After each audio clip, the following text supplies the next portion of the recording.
In today's video, I'm going to teach you how to sign in on the Apple Store. This process is straightforward and only takes a few moments, so follow along as we go through each step to make sure you're able to access your account seamlessly. To begin, locate the App Store on your device. It's identified by a blue icon with a white stylized A. Once you've found it, tap to open the App Store. You're now stepping into a world of apps, music, and a variety of other digital content ready for you to explore and download.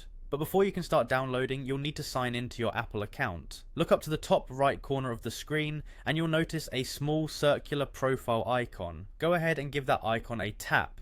This icon is your gateway to managing your account, viewing downloads and customizing settings. Now that you're in your account section, you'll see several options related to your Apple ID and services. What you want to do here is tap on Sign In. At this point, you're prompted to enter your Apple ID and password. Your Apple ID is essentially your passport to the Apple ecosystem.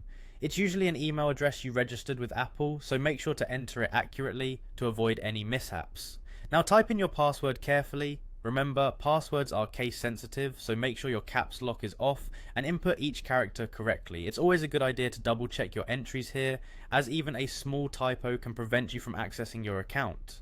Once you have double checked that everything is correctly typed, tap on Sign In again. This step is crucial because it verifies your credentials and grants you access to your account features. If you've entered your details correctly, you'll soon find yourself back in the App Store, ready to make the most of what it has to offer. Signing in not only allows you to download new content, but also keeps track of your purchases and downloads, providing a seamless and personalized experience across all your Apple devices. If for any reason you encounter an issue signing in or you've forgotten your password, Apple provides assistance links directly on the sign in page. These can guide you through recovering your account swiftly and securely. And there you have it, your direct path to signing in on the Apple Store. Whether you're new to Apple or just needing a refresher, this set of steps will ensure you're signed in and ready to delve into the wide array of options available to you. Thanks for watching and enjoy exploring the Apple Store.